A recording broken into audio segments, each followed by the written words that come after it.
We were all cherry-cheeked anime fans at some point. Sadly, that time usually ends with a bang. It's time for bad anime shows to get what they finally deserve. No matter how many episodes or how bad it is, I'll prevail and beat them all. It's time for Undroppable. So I wonder, does Dark Rabbit really have 7 lives? Well, I don't know how the colour of a rabbit can affect how many lives it has, but we'll find out in Itsuka Tenma no Kuro Usagi, airing during the summer of 2011 and produced by Studio Zexus, a studio formed by former JC staff producer Tomoko Kawasaki back in 1998, and is based off the original light novel series by Takeya Kagami, with the original illustrations done by Yu Kamiya. This series ran from 2008 till 2013, and is comprised of 13 novels in total. The manga adaptation of the series also began back in 2009, concluding in 2012, with only 3 volumes with illustrations by Shiori Asahina. So let's get down to this one, shall we? The story follows Taito and how he ends up as a servant of the ancient vampire Saito Himiya, this giving him the power to not die.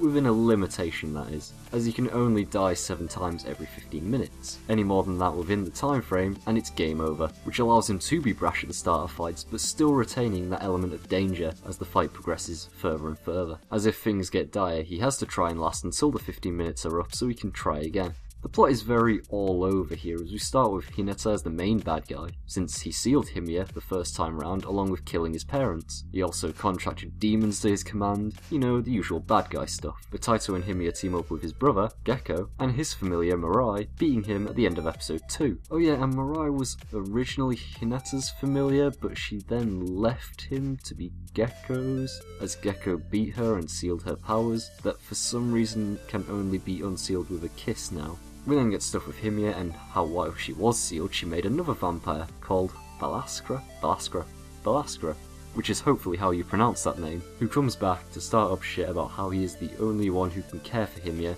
and Taito is actually pretty shit at his job, but is instantly beaten the episode he's introduced through the power of love. Sadly, it's not all roses though, as another persona activates, starting up a spell called the Rapture Spell that will destroy the world, which fails thankfully. Then Himiya and Taito share a kiss, celebrating them not fucking the world up twice in one day. All while that's happening, Gekko and Mirai learn of the Seraphim, who are gods beyond the moon, and being beyond human understanding, all very Lovecraftian in nature. He learns of a witch called Ramiel Lilith, and how she will destroy the world, and how it's prophesied that it will come to be. Also, Hinata isn't dead, as we see him again making contact with Haruka, the childhood friend of Taito, who is an agent of the Seraphim sent to monitor Taito, but is separating from them and uses the Spellbreaker brothers later on to do so they can return her other persona to being a normal girl. Either way, once again we get a sort of ending, but the series keeps going. We then get the final arc part, which consists of the training camps, the beach episodes, and the hot spring episode, of which it is the hot spring episode that's the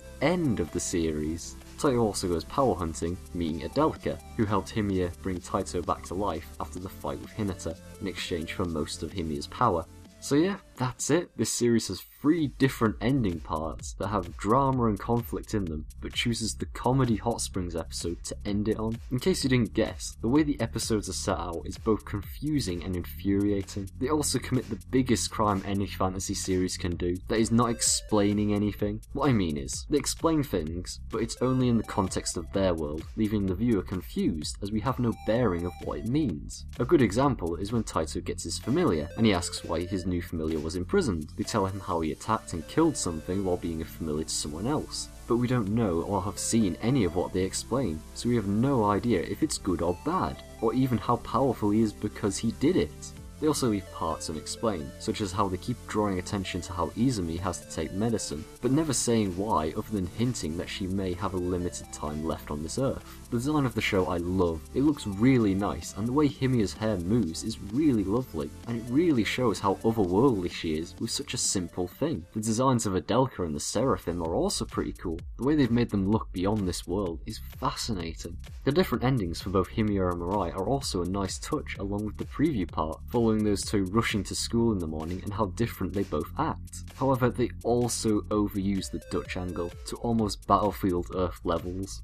as well as the odd fan service inserted at times, but they won't draw attention to it for the most part. It will just be there on screen, almost like it's in passing. Then it ends with no real conclusion, waiting for a sequel that just never came, so that prophecy they kept going on about never came close to happening. It's fantasy shows like this that show me just how bad some are, with not explaining things in a way the audience can interpret, which you need to do correctly for it to work. But either way, I guess we'll never know how this story is meant to end, unless I get down to hunting down the light novel or the manga. But sadly I don't care enough about the characters or the story the way it's been presented to me in the anime. So with that, I'll see you guys in the next Undroppable.